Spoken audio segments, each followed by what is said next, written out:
Yeon Hye memberikan bungkusan kotak ke kepala sekolah.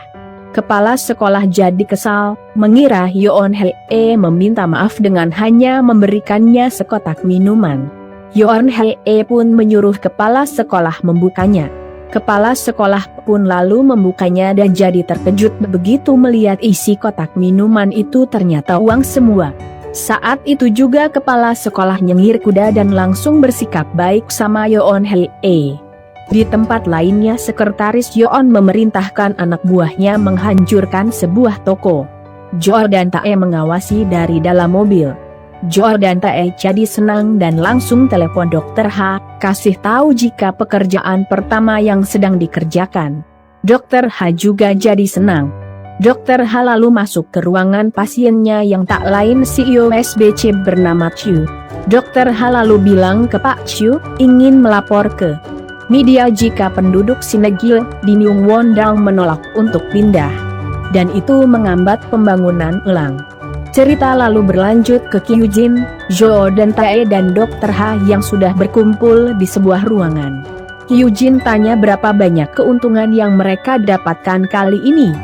Jo dan Tae jawab, setidaknya 15 ukuran besar dan deposit tambahan gedung Longsang.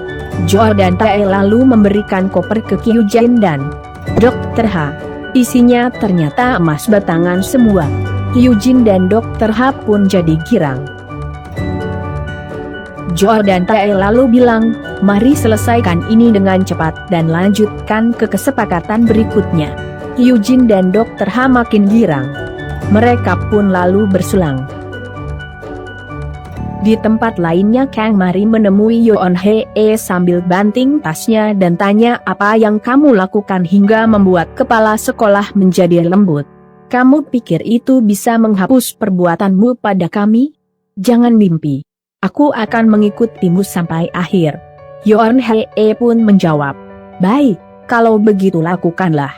Kita bawa Jenny ke rumah sakit untuk melakukan tes dan melihat apakah suara Jenny benar-benar rusak. Jika Jenny benar batuk darah kita bisa cari tahu penyebabnya. Maka aku akan memberikanmu kompensasi atau menuntut permohonan darimu.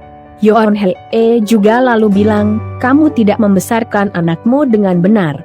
Tidak ada gunanya membuat orang lain menangis. Jika ini menjadi masalah, siapa yang tersakiti? Pikirkan baik-baik dan pikirkan pilihanmu. Yeon Hye pun lalu pergi. Kang Mari jadi kesal dan langsung memanggilnya. Namun Yeon Hye tidak menghiraukannya. Kang Mari pun jadi makin kesal. Cerita lalu beralih ke Mbak Erona yang lagi latihan menyanyi. Tak lama Yeon Hye datang, melihat Mbak Erona lagi menyanyi. Yeon Hye pun jadi tersenyum. Tiba-tiba Madol datang, berdiri di dekat Yeon Hye sambil tanya apakah kamu ingat aku. Yeon Hye mengangguk sambil bilang ya, kamu tutornya Jenny. Madol jawab, aku sudah dipecat. Kini dia belajar sama Seojin. Madol lalu menatap Mbak Erona yang masih latihan menyanyi sambil bilang suaranya indah. Aku mengerti kenapa Jenny cemburu. Madol lalu tanya, apa Mbak Erona juga berlatih untuk masuk sekolah seni? Apa dia sudah punya guru les? Yeon Hye pun menjawabnya, tidak, dia berlatih sendiri karena tidak ada guru yang mau mengajarinya. Madol jadi prihatin. Madol tahu kalau Mbak Erona sedang difitnah. Madol pun meminta maaf atas apa yang terjadi tempo hari, karena dia tidak punya hak untuk ikut campur. Madol juga lalu menawarkan diri untuk mengajarinya. Yeon Hye pun jadi surprise. Sejak saat itu, Madol pun mulai melatih Mbak Erona menyanyi lagu-lagu klasik. Di tempat lainnya Seojin juga melatih Eunbyo menyanyi lagu klasik. Tak lama Seojin mendapat pesan masuk di HP-nya dari instrumen musikali yang isinya, Hera. Taman Lantai 35. Cerita lalu beralih ke Kyujin yang baru pulang dan meminta Sangah mencium bibirnya. Namun di saat yang sama Eneli datang mau memberikan les sama Min Hyuk. Kyujin dan Sangah pun kaget dan langsung menyapa ramah. Eneli pun mengangguk hormat dan pergi ke ruangan lainnya. Tak lama Anneli mendapat pesan masuk dari Seokyung yang bilang ingin menunda pelajaran selama 30 menit lagi. Anneli terpaksa menunggu di salah satu sudut apartemen. Tak lama muncul Seojin sambil menatap sekitar yang tampak sepi. Anneli pun lalu sembunyi sambil lihatin Seojin. Sementara itu Seojin lalu masuk ke dalam salah satu ruangan dengan kunci yang sebelumnya diberikan Jo dan Tae. Anneli jadi penasaran dan terus memperhatikan kemana Seojin pergi. Seojin ternyata menemui Jo dan Tae. Mereka pun lalu ciuman. Anneli kaget dan jadi makin penasaran.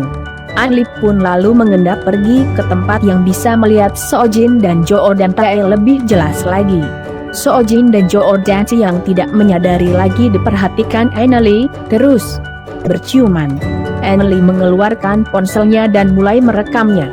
Saat itu Jo dan Tae tiba-tiba memutuskan kalung mutiara yang dipakai sama Seojin.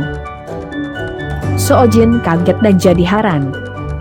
Jo dan Tae malah tersenyum, mengambil kotak berlian dan memberikannya ke Seojin sambil bilang, "Kamu tidak bosan memakai kalung pemberian suamimu yang bodoh?" Seojin pun mengambil kotak berlian dan tanya, "Apa maksud kalung ini? Jangan bilang kamu ingin aku memiliki aku seutuhnya." Jo dan Tae sambil tersenyum jawab, "Tentu saja tidak." Seojin lalu bilang jika dia tidak ingin ada hubungan yang saling mengikat. "Aku mau ini berakhir saat salah satu dari kita ingin mengakhirinya." Jo dan Tae pun menatap erat Seojin sambil bilang, "Sepertinya kita baru saja membuat peraturan kita sendiri." Jo dan Tae pun lalu kembali mencium Seojin. Anneli yang ada di sudut lainnya terus merekam perbuatan Seojin dan Jo dan Tae.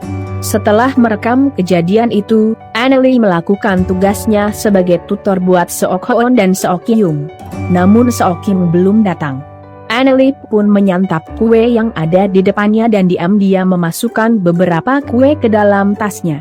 Di saat yang sama Seok-kyung muncul depan jendela dan melihat Anneli membawa makanan.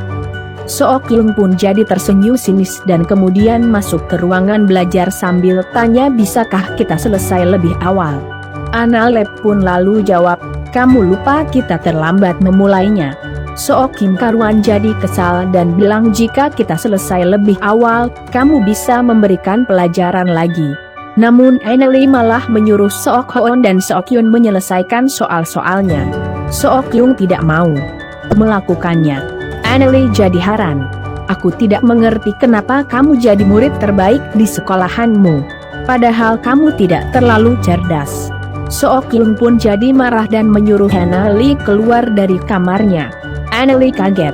Sementara itu Seok-hoon lalu berdiri dan bilang harus menyelesaikan les lebih awal karena harus mengisi formulir untuk masuk ke SMA Seni Cheong-ah dan sudah mendapat izin dari ibunya. Anneli jadi mikir dan akhirnya mengabulkan permintaan Seok-hoon. Tapi untuk hari ini saja. Anneli pun memasukkan buku-bukunya ke dalam tasnya. Saat Anneli mengambil dan memakai jaketnya, Seok-kyung diam-diam memasukkan gantungan kunci ke dalam tasnya Anneli. Anneli pun lalu pergi. Sementara Seok-kyung tersenyum culas dan bilang, dia pantas mendapat pelajaran. Anneli terus jalan. Tak lama Suryeon muncul sambil membawa sebuah kotak dan memberikannya kepada Anneli sebagai hadiah atas kerja kerasnya. Belum sempat Anneli menjawab, Seok-kyung tiba-tiba muncul dan menuduh Anneli mengambil gantungan kuncinya. Anneli tentu saja kaget dan langsung menyuruh Seok-kyung mencarinya kembali. Namun Seok-kyung malah menarik tasnya Yana dan membuang semua isinya. Gantungan kunci ada di sana. Seok-kyung pun lalu berteriak kalau Anneli mencuri gantungan kuncinya dan beberapa cemilan. Anneli kaget. Sementara Suryeon jadi cemas, menenangkan Seok-kyung sambil meminta maaf sama Anneli. Suryeon pun lalu merapikan isi tasnya Anneli. Seok-kyung karuan jadi kesal. Tak lama Seok-hoon muncul sambil menatap heran. Suryeon yang sudah selesai merapikan tasnya Anneli lalu berdiri, memberikan tas kepada Anneli sambil bilang, Jangan biarkan hal itu mengganggumu. Akan kupastikan memarahinya. Annelie pun jadi heran. Sementara Seokyung jadi makin kesal dan tanya ibunya memihak siapa? Apa ibu benar-benar memihaknya meskipun kamu ibuku? Belum sempat Suryeon jawab, Jo dan Tae tiba-tiba muncul sambil marahin Seokyung. Beraninya berkata seperti itu kepada ibumu. Seokyung pun lalu jawab karena Annelie mencuri gantungan kuncinya tapi Suryeon memihaknya. Annelie menatap Jo dan Tae dan bilang jika dia tidak melakukannya, untuk apa dia mencuri? Namun Jo dan Tae malah bilang, aku bisa dengan mudah mengetahuinya. Jo dan Tae pun lalu menyuruh Annelie pergi. Suryeon kaget dan mau memberikan penjelasan. Namun Jo dan Tae bilang biarkan aku mendengarkan pendapat Seokyung. Annelie jadi kesal dan langsung pergi. Suryeon pun jadi menatap prihatin. Annelie yang masih kesal terus jalan. Namun security tiba-tiba menghadangnya sambil bilang, kami diberitahu jika kamu mencuri sesuatu dari Gria Tawang. Annelie tentu saja kaget dan langsung membantahnya. Namun saat itu Jo dan Tae dan Seokyung muncul. Jo dan Tae bilang, kita harus membiarkan polisi menyelidikinya. Annelie makin kaget. Sementara Jo dan Tae dan Seokyung terus mendekatinya. Jo dan Tae bilang akan membiarkan Annelie pergi jika mau meminta maaf. Annelie lalu jawab, tidak mau minta maaf untuk hal yang tidak dilakukannya. Jo dan Tae jadi kesal dan bilang, jika tidak meminta maaf, kamu bisa terkena masalah. Karena tidak mungkin gantungan kunci putrinya masuk ke dalam tasnya Annelie dengan sendirinya. Annelie pun jawab, mungkin Seokyung memasukkan ke dalam tasnya. Jo dan Tae makin kesal karena Annelie malah mencurigai putrinya. Jo dan Tae pun menyuruh security memanggil polisi. Jo dan Tae juga lalu bilang ke Annelie, jika kamu sedikit bergerak dari sana, maka kamu juga akan dituntut karena mencoba kabur. Annelie pun jadi termenung dan teringat masa lalunya saat diseret polisi dan dimasukkan ke dalam mobil polisi. Annelie pun tersadar dari lamunannya. Dengan mata berkaca-kaca, Annelie bilang akan meminta maaf. Jo dan Tae lega. Sementara Seokyung langsung tersenyum penuh kemenangan. Seokyung lalu mengirimkan pesan lewat ponselnya ke teman-temannya untuk menemuinya di kolam renang. Jennie dan Min Hyuk masuk ke ruang kolam renang dan langsung menghampiri Seokyung yang lagi duduk dengan angkuhnya di depan Annelie. Seokyung pun menyuruh Annelie untuk meminta maaf. Annelie dengan berat hati lalu meminta maaf. Seokyung, Jennie dan Min Hyuk jadi tertawa. Seokyung menerima permintaan maaf Annelie. Annelie pun lalu pergi. Namun Jennie dan Min Hyuk menghadangnya. Annelie pun jadi makin kesal. Sementara Seokyung lalu ngatain Annelie sambil kemudian mendorong Annelie hingga jatuh ke kolam renang. Seokyung pun tersenyum puas. Sementara Annelie yang ada di kolam jadi teringat lagi masa lalunya, saat lagi dimarahin sama orang tua angkatnya. Annelie pun tersadar dari lamunan dan langsung berusaha ke tepian kolam.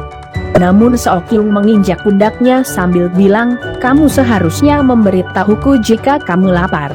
Aku sangat kecewa kamu mencuri cemilan kami. Seokyung yang belum puas memberikan pelajaran sama Annelie lalu menendang Annelie hingga membuatnya kembali terjatuh. Annelie jadi kelimpungan dan kembali berenang ke tepian. Seokyung lalu melempar beberapa lembar uang sambil bilang, gunakan uang ini untuk membersihkan pakaianmu. Seokyung pun lalu mengajak Jennie dan Min Hyuk pergi. Annelie pun lalu naik ke permukaan sambil mikirin semua perbuatan Seokyung. Cerita pun lalu beralih ke Suryeon yang lagi ngelihatin sepatu yang mau diberikannya kepada Annelie. Tak lama Jo dan Tae datang sambil meminta Suryeon memecat Annelie. Suryeon tentu saja kaget. Jo dan Tae pun lalu pergi lagi. Suryeon jadi mikir dan kemudian pergi ke kamarnya Seokyung. Suryaon lalu bilang jika dia ingin Seokyung meminta maaf sama Nona Oli, ibu akan menyeretmu bila perlu. Suryaon pun lalu mau menarik tangan Seokyung.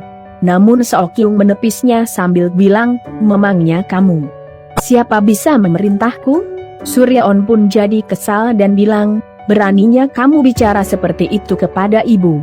Aku ibumu. Seokyung malah bilang, kamu bukan ibu kandungku. Suryaon kaget. Seokyung yang masih kesal lalu bilang, kamu pikir aku tidak akan pernah tahu? Kamu bukan ibu kandungku. Suryaon makin kaget dan bilang, ibu emang tidak melahirkanmu, tapi ibu yang membesarkanmu. Ibu mencintaimu seperti anak sendiri. Seokyung malah marah dan bilang, kamu tidak pernah ada saat aku membutuhkanmu. Aku yakin semua itu karena putrimu yang terbaring di rumah sakit. Suryaon pun jadi menangis dan tanya, bagaimana kamu tahu? Seokyung malah bilang, kamu menipuku. Kamu meninggalkanku untuk putri kandungmu. Suryaon makin kaget dan langsung memeluk Seokyung sambil bilang, itu tidak benar. Ibu tidak pernah meninggalkanmu. Ibu sangat menyayangimu. Ibu tidak pernah menganggapmu putri orang lain. Saat itu Seokhon muncul. Namun Seokyung malah mendorong Suryaon dan bilang jangan pernah bersikap sebagai ibunya lagi, itu menjijikan dan ingin membuatnya muntah. Suryaon jadi syok. Sementara itu Seokyung lalu pergi. Suryaon pun lalu menghampiri Seokhon sambil bilang biar ibu jelaskan.